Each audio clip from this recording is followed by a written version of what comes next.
Merci, vous pouvez prendre place.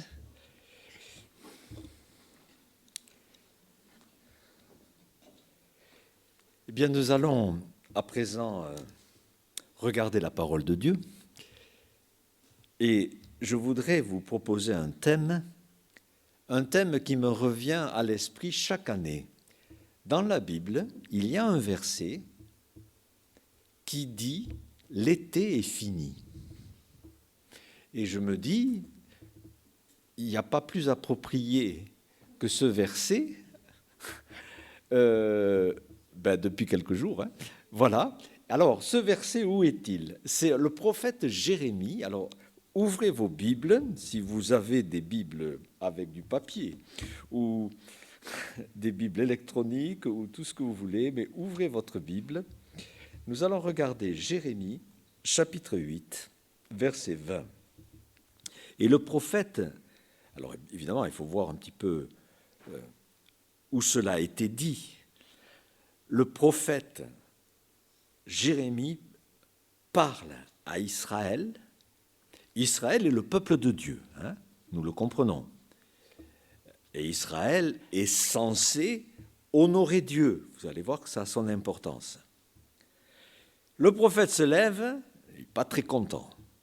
Enfin, la moisson est passée, l'été est fini, et nous ne sommes pas sauvés.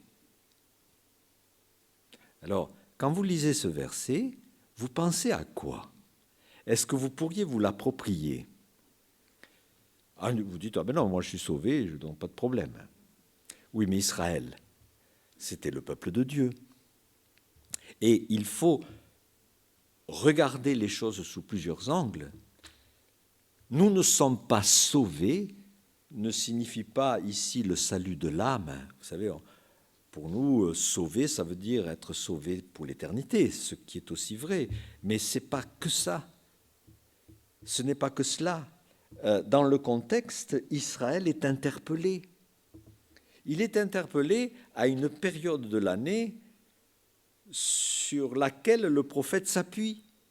Regardez, mais vous vous rendez compte, en ce moment, la moisson, elle vient de se faire, parce que c'est maintenant qu'on récolte tout.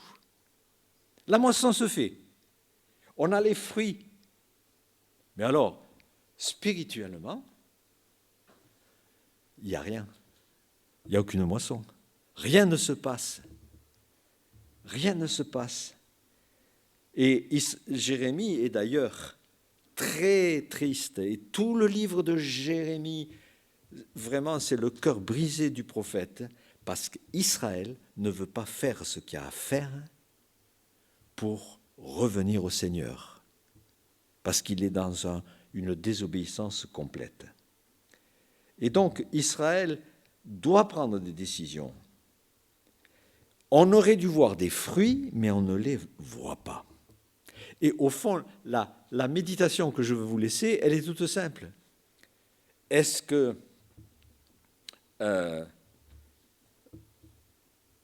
si un prophète venait devant moi, pourrait-il me dire, mais écoutez, la moisson, elle est passée là. Et comment ça se fait qu'on ne récolte rien? Pourquoi n'y a-t-il pas de changement? Pourquoi nous ne sommes pas sauvés? Alors sauvés pour Israël, ça voulait dire, attention, le Seigneur va intervenir. On ne peut pas vivre sans fruits. Dieu veut faire aussi qu'il y ait une moisson spirituelle. Regardons Galates chapitre 6, où nous lisons « Ne vous y trompez pas, on ne se moque pas de Dieu. Ce qu'un homme aura semé, il le moissonnera aussi. Celui qui sème de sa chair moissonnera de la chair la corruption. Mais celui qui sème pour l'esprit moissonnera de l'esprit la vie éternelle. Ne nous lassons pas de faire le bien, car nous moissonnerons au temps convenable si nous ne nous relâchons pas. » Il y a donc un lien direct entre mes positions, mes choix ou absence de choix et les conséquences. Ainsi, le salut prend plusieurs dimensions. Pour Jérémie, il s'agit d'une situation d'Israël, et Dieu avait dit à Israël, le peuple de Dieu, Deutéronome 11, verset 16, « Gardez-vous de vous laisser séduire dans votre cœur, de vous détourner de servir d'autres dieux, de vous prosterner. La colère de l'Éternel s'enflammerait contre vous. » Et Israël, même aujourd'hui, si vous voulez comprendre tout le décor, toutes les racines de ce qui se passe au Moyen-Orient, eh bien, il faut aller jusqu'au bout. Et Israël est un peuple unique sur la terre. C'est un peuple particulier, d'où des traitements très particuliers. Et quand vous écoutez l'actualité, jamais rien n'est fait ni n'est dit à d'autres peuples comme cela est fait pour Israël. Alors, mais c'est quoi la particularité d'Israël? C'est que Israël a été choisi par Dieu pour être un instrument pour révéler qu'il y a un Dieu unique à toutes les nations qui avaient l'habitude d'être des païens, des idolâtres, qui avaient 1000 ou 2000 ou 3000 idoles, statues et dieux. Mais Israël, en étant choisi pour cela, devait absolument rester dans une attitude d'honorer Dieu. Et autrefois, quand il y avait le temple, quand il y avait la présence de Dieu en Israël, à Jérusalem, Israël a dit, on n'est plus intéressé par être différent.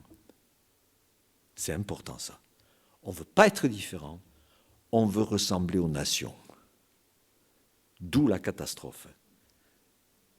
Et nous ne sommes pas sauvés, ça veut dire, puisque vous n'avez rien fait pour revenir à votre identité, ben vous allez avoir des invasions et vous allez être dispersés parmi toutes les nations. Et c'est ce que dit le Deutéronome, la colère de Dieu s'enflammerait. On va regarder un autre verset, Jérémie 32, verset 37. « Voici, je les rassemblerai. » Alors, c'est un peu maintenant, pas la fin de l'histoire, mais le début de la fin. Hein. « Je les rassemblerai de tous les pays où je les ai chassés dans ma colère. » Car si Israël a connu la dispersion, tout ce qui leur est arrivé est aussi une expression de colère. Dans ma fureur et dans ma grande irritation. Et au passage, je me dis, s'il y a eu une irritation pour un peuple qui a piétiné sa vocation, est-ce qu'il ne pourrait pas y avoir des irritations pour le chrétien quand il méprise les choses de Dieu? Nous ne sommes pas sauvés contient tout ça aussi. Alors, je les ramènerai dans ce lieu et je les y ferai habiter en sécurité. Ils seront mon peuple, je serai leur Dieu. Je leur donnerai un même cœur, une même voix, afin qu'ils me craignent toujours pour leur bonheur et celui de leurs enfants. Et je traiterai avec eux une alliance éternelle. Je ne me détournerai plus d'eux. Je mettrai ma crainte dans le cœur, afin qu'ils ne s'éloignent pas de moi. Et c'est un petit peu la clé de ce que est un comportement, et pour Israël, et pour chaque chrétien, jusqu'où nous avons de la crainte de Dieu. Parce que sans crainte de Dieu, en prenant les choses superficiellement et légèrement, nous pouvons nous entendre, mais enfin l'été est fini, la moisson est passée, et nous n'allons pas être épargnés de ce que Dieu a décidé sur nous. Alors c'est vrai que le chrétien ne va pas perdre son salut, mais nous ne pouvons pas nous moquer de Dieu non plus. Et je les ferai, verset 41, je les planterai véritablement dans ce pays. je les ramènerai, je les planterai véritablement dans ce pays, dans un contexte où il est dit, je leur donnerai un même cœur, une même voix. Beaucoup de chrétiens font l'analyse suivante, Israël a été dispersé, point final. Je leur donnerai un cœur et un même esprit. Il s'agit de tout être humain, juif y compris, en tant qu'individu, qui accepte Jésus-Christ, qui fait partie de l'Église. Mais le contexte n'est pas celui-là. Le contexte, c'est je les ramènerai dans leur pays et je les planterai véritablement dans leur pays et là, je leur donnerai un cœur. Donc, il s'agit d'une conversion à nouveau d'une nation qui va revenir là où elle s'était arrêtée avant. Et c'est très important doctrinalement de saisir cela. Et c'est ce que nous voyons aujourd'hui. Nous voyons aujourd'hui Israël revenir véritablement dans leur pays. Ce n'est pas une allégorie, ce n'est pas une image, ce n'est pas une illustration de l'Église. Et le Seigneur à nouveau a rendez-vous et attend, comme il y a des profits de la moisson, il attend enfin une moisson spirituelle. Et à un moment donné, vous le voyez, les nations se tournent les unes après les autres contre Israël. À un moment donné, ils vont véritablement crier à Dieu pour être secourus par Dieu. Et c'est un moment important, très très important. Alors, dans le chapitre, dans Jérémie 8, nous voyons que le prophète va utiliser des illustrations. Et il commence avec 2 images de bon sens qui peuvent peut-être nous aider à nous aussi. Quand quelqu'un tombe, il se relève. Quand quelqu'un s'égare, il change de direction. Sous-entendu, pourquoi vous ne faites rien? Voilà, regardez, il y a eu la moisson. Donc s'il y a une moisson, c'est que voilà, des décisions ont été prises en amont. On a les fruits maintenant. Et vous tombez et vous restez par terre. Vous vous égarez et vous ne revenez pas dans la bonne direction. Ce sont des choses simples. Essayez de vous l'approprier. Qui d'entre nous n'est pas tombé? Mais je parle physiquement. Comme on dit, se prendre les pieds dans le tapis. Qui n'a pas trébuché un jour ou l'autre dans sa vie? On est tombé. Bon, si je vous vois ici ce matin, c'est parce que vous vous êtes relevé. Vous n'êtes pas resté là. Et parfois, on se relève bien vite, tellement on a honte d'être par terre. L'été est fini, c'est le temps de voir des fruits, mais comment vous pouvez rester par terre? C'est ainsi qu'on peut faire des applications pour nous. Mais comment se fait-il qu'il n'y a pas de changement? Vous savez qu'il y a certaines choses qui ne sont pas d'équerre, qui ne vont pas bien. Et pourtant, vous les gardez dans votre cœur. Quand on s'égare, alors je sais que les hommes au volant ont les réputations de ne jamais demander la direction. Mais quand on s'égare, à un moment donné, soit on prend une carte, soit on fait quelque chose, surtout si on a compris qu'on est perdu, on va dire, bon, il est où le chemin? Je prends à droite ou je prends à gauche? On a bien envie de revenir et de retrouver un petit peu des directions. Alors aujourd'hui, on est vraiment aidé. Moi, j'ai plusieurs personnes dans la voiture qui me parlent, je ne sais pas d'où elles sortent maintenant, et qui me disent, voilà, c'est par là. Même ce matin, tout d'un coup, une voix m'a dit « Attention, péage !» Voilà. Et oui, non, je ne risque pas de manquer où je suis. Quand quelqu'un s'égare, Jérémie 8, 4, est-ce qu'on tombe sans se relever? Se détourne-t-on sans revenir? Verset 5, pourquoi ce peuple de Jérusalem s'abandonne-t-il à de perpétuels égarements? Il persiste dans la tromperie, il refuse de se convertir. Il refuse. Et convertir, c'est vraiment l'origine, c'est strépho en grec, donc qui nous donne le mot apostrophe. C'est interpeller pour que la personne s'arrête et se dit « Ah mais non, mais oui, c'est vrai, là je suis en train de me tromper ». Et j'espère que quelque part, vous vous sentez parfois interpellé quand vous venez à l'église, quand vous lisez votre Bible. Par moments, on est interpellé par Dieu. On est apostrophé. Mais est-ce qu'on accepte de l'être? Alors évidemment, on l'a accepté. Si on est chrétien, c'est qu'on l'a accepté déjà une fois parce qu'on a réalisé que sans Christ, on était perdu. Mais au fond, la conversion, elle peut être multiple. Il y a bien des fois où même le chrétien doit se convertir. Alors comprenez-moi bien, non pas pour avoir la vie éternelle, mais parce qu'il est sur un chemin d'égarement.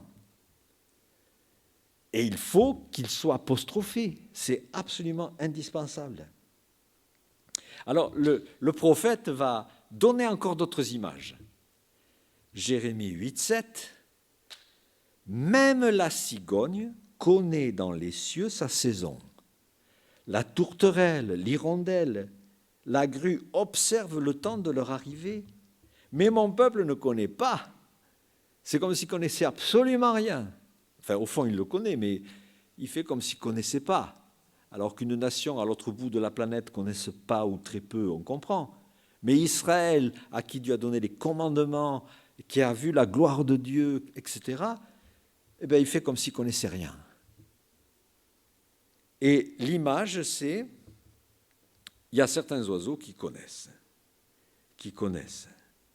Alors évidemment, là, nous entrons dans un phénomène de la nature que, personnellement, je suis toujours émerveillé, et ça va commencer maintenant, puisqu'on est dans une zone de passage. Alors, vous savez ce que c'est la zone de passage? C'est que vous allez lever les yeux au ciel, parfois, le matin, le soir, et vous allez entendre des cris. Vous allez voir des groupes d'oiseaux, des cigognes, des palombes, etc., venir de très très loin dans le nord et partir vers le sud, dans des endroits agréables et chauds. Ils connaissent. Ils ont toujours le même itinéraire. Ils ne se perdent pas. Et le prophète dit, enfin quand même, les oiseaux même, ils savent où il faut aller. Et vous faites n'importe quoi, vous ne connaissez rien. Donc ça a donné une science, hein, ce phénomène a donné une science, la colombophilie. La colombophilie, c'est un truc extraordinaire. Hein. Et il y a eu en 2017 à Pau les championnats d'Europe. Alors, qu'est-ce qu'on fait? On prend des palombes. On les a mis dans un train à Bruxelles. On les a regroupés dans un train à Bruxelles, venant d'Angleterre, du Luxembourg, d'Allemagne. Et on a mené tout ce monde à Pau. Et puis, on les a relâchés. Alors, évidemment, les oiseaux étaient bagués. Hein, ils avaient donc une bague numérotée. Et à l'arrivée, donc celui qui habitait en Allemagne, hein, il attendait chez lui, dans son jardin, en Allemagne, après avoir déposé ses palombes à Bruxelles dans un train, il attendait de retrouver sa palombe, qui était partie à Pau. Et dès qu'il recevait, il voyait la palombe, il prenait la bague, il le mettait dans un appareil qui s'appelle un constateur. Constateur. Qui indiquait officiellement à toute l'organisation l'arrivée.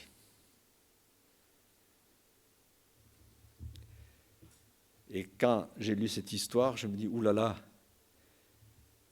par le Saint-Esprit, le Seigneur a aussi un constateur. Et s'il prend ma bague et la met dans l'appareil, où est-ce que je suis là, à ce moment? Qu'est-ce qu'il constate? Ou est-ce qu'il... Évidemment, le Seigneur constate tout, mais est-ce qu'il est en train, en ce moment, de constater qu'il ne peut rien constater parce qu'on n'est pas du tout là où il faudrait être? la colombophilie. Hein. Et hier, c'était les championnats du monde qui partaient du Portugal, à Mira. Quand nous allons arriver devant le Seigneur, de toute façon, tout notre parcours va être mis à plat. Et ces constateurs, ces bagues, c'est un peu comme des mouchards, des camions, hein, qui indiquent quand on a voyagé, quand on s'est arrêté, la vitesse, etc. Mais le Seigneur sait et tout est enregistré.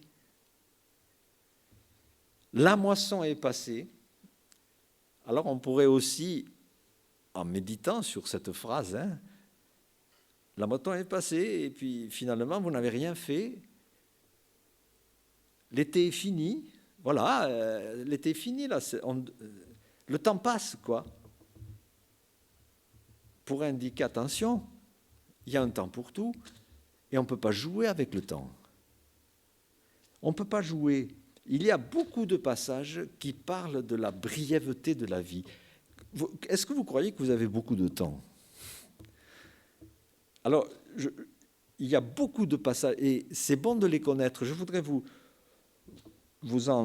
les indiquer tout simplement. Vous avez le psaume 90, par exemple. 90, chapitre 90, verset 3.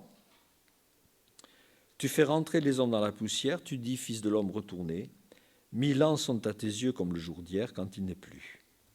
Tu les emportes semblables à un songe. Voilà une image de la vie, de votre vie, de la mienne. C'est l'espérance de vie d'un songe. Vous vous souvenez des rêves que vous avez faits cette nuit ? Peut-être vous en avez fait. Bon, déjà, ils sont oubliés. Hein, et voilà, ça passe vite. Ça passe vite.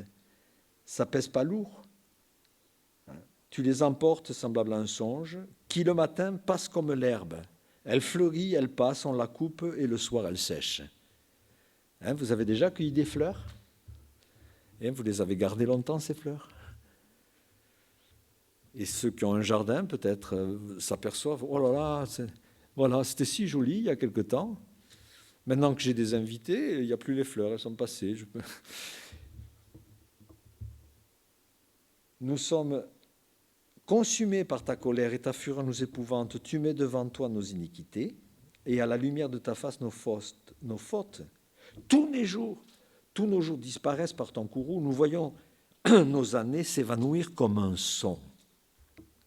Il n'y a pas plus éphémère qu'un son. Ben heureusement pour certains sons, hein, qui s'arrêtent. Vous voyez, tout à l'heure, on a chanté, on a émis des sons, on a entendu le piano. Voilà, un son. Il était là, et puis il disparaît. Il disparaît. Et donc, nous avons d'autres images, comme une vapeur, hein, une vapeur qui est là et puis qui part. Et c'est Jacques 4 qui nous dit « À vous maintenant qui dites aujourd'hui ou demain, nous irons dans telle ville, nous y passerons, nous trafiquerons, nous gagnerons. J'ai des projets. Vous devriez dire au contraire, si Dieu le veut, nous vivrons et nous ferons ces choses-là. » Nous ne sommes pas maîtres du temps. Et c'est Job, dans chapitre 7, verset 6, qui dit « Mes jours sont plus rapides qu'une navette de tisserand. » Ou alors le psaume 103, « L'homme, ses jours sont comme l'herbe. Hein. » Luc 12, 19, « Je dirai à mon âme, tu as beaucoup de biens en réserve pour plusieurs années. Repose-toi, mange, bois, réjouis-toi. » Mais Dieu dit, insensé, cette nuit même, ton âme te sera redemandée. Ça me rappelle l'histoire que j'avais vue dans National Geographic, l'histoire d'Harry Truman, qui vivait près du mont Sainte-Hélène, un volcan. Hein. Les autorités sont venues frapper à sa porte. Monsieur, il va falloir partir parce que beaucoup d'études nous montrent que ça devient dangereux, le volcan va se réveiller. Alors, l'autorité a entendu un nom tonitruant, un nom très fort. Allez-vous-en, laissez-moi tranquille, je suis bien. En plus, j'ai du whisky pour 15 ans dans ma cave, je ne vais pas partir d'ici. L'été fini, nous ne sommes pas sauvés. Le temps de prendre des décisions était là, mais la catastrophe est arrivée. Et s'il avait du whisky pour 15 ans, il n'avait pas 15 ans pour son whisky. Il est parti, insensé. Tu dois profiter du temps présent. Le psaume 39, verset 4. « Dis-moi, Seigneur, quel est le terme de ma vie? Quelle est la mesure de mes jours? Que je sache combien je suis fragile. Voici, tu as donné à mes jours la largeur d'une main. » Parce qu'autrefois, on prenait des mesures, avant que le maître n'existe, avec les membres du corps. La coudée, c'était l'avant-bras. Ma vie, elle est aussi longue que la largeur d'une main. Ça ne va pas bien loin, hein? Oui, tout homme debout n'est qu'un souffle. Oui, l'homme se promène comme une ombre, il s'agite, il amasse, mais il ne sait pas qui recueillera. Notre futur est vraiment déterminé par le présent. Il y a une parabole dans l'Ancien Testament que j'ai toujours aimée, c'est Ésaïe 28, versets 23 à 26. Ça s'appelle, je l'ai appelé la parabole du service. Au verset 24, il est dit « Celui qui laboure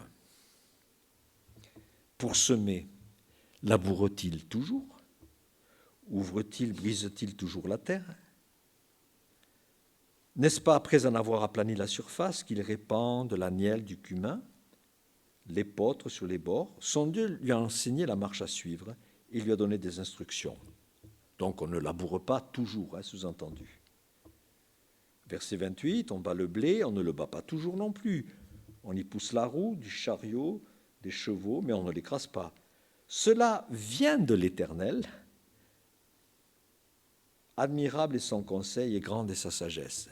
Alors je ne sais pas s'il y a des agriculteurs, des exploitants parmi nous, parfois nous en avons, mais toute l'humanité depuis des siècles, dans tous les continents qui ont travaillé la terre, ils ont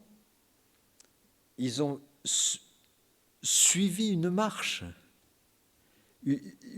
bien particulière. Et ce qui est dit là, c'est, ben voilà, vous savez ce que vous devez faire pour avoir du fruit, vous labourez. Mais un paysan ne va pas faire que labourer. Il ne va pas faire que cela, il va aussi faire autre chose. Il est écrit, verset 26, « C'est Dieu qui a enseigné la marche à suivre. » Et tous les hommes qui exploitent la terre ne se rendent pas compte que ce qu'ils font, c'est un héritage de Dieu. Évidemment, ils découvrent, si je ne fais que labourer, je ne sème pas, je n'aurai jamais une moisson. Hein. Il sait ce qu'il faut faire pour finalement arriver à la moisson. Mais jamais il ne viendra l'idée, mais au fond, c'est aussi un bagage que Dieu m'a donné pour vivre sur terre. Il ne se dit jamais ça, l'homme. Et pourtant, c'est cela. On ne peut pas spirituellement faire l'impasse sur la marche à suivre. Qu'on le veuille ou non, nous sommes amenés aussi à vivre des moissons. Pour qu'on ne s'entende pas dire « l'été est fini, la moisson est passée, et voilà, rien ne va ». Après avoir labouré, il faut semer. Et je connais des personnes qui vont à l'église très souvent, qui sont littéralement labourés dans leur cœur. C'est-à-dire qu'ils sont émus. Quand on chante des cantiques, ils sont remués, comme on remue la terre. Mais jamais il leur viendrait à l'idée, je prends une vérité, je la plante dans mon cœur pour qu'elle pousse, qui reste dans une émotion dégustative. Mais ce n'est pas cela que Dieu demande. La moisson est passée. Alors, est-ce qu'il va y avoir des changements? Est-ce qu'ils vont venir, ces changements?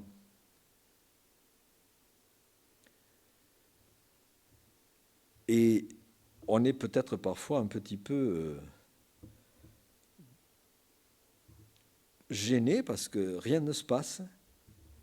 Proverbe 24, le chapitre 20, verset 4, je vous le lis. « À cause du froid, le paresseux ne laboure pas. À la moisson, il voudrait récolter, mais il n'y a rien. » On peut parfois même manquer toutes les étapes.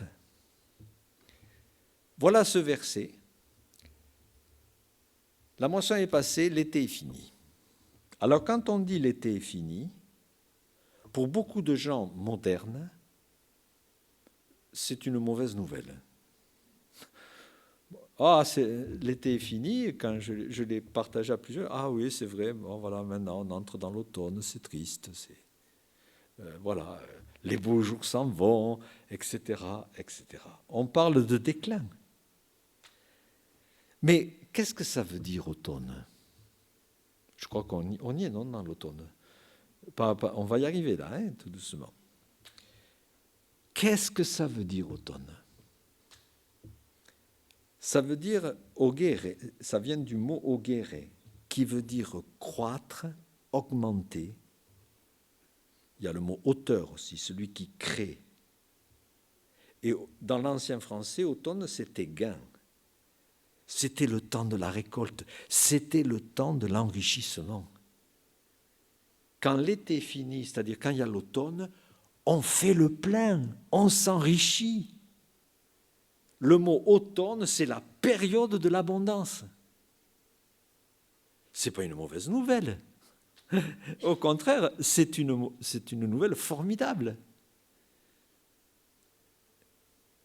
Alors j'espère que spirituellement,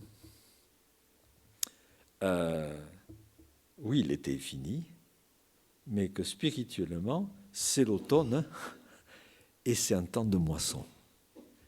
Et si jamais ce n'était pas le cas, eh bien, remettons tout d'aplomb et que nous puissions nous laisser interpeller par le Seigneur, hein, s'il le faut. Avoir cette paix profonde, être prêt avec le Seigneur, c'est vraiment la clé pour notre vie. Il y a comme ça des textes avec des phrases qui nous paraissent un peu étranges, mais qui ont leur portée pour nous aujourd'hui, et que le Seigneur nous bénisse aussi dans cette période de l'année. Amen. Alors je vous propose de chanter un cantique.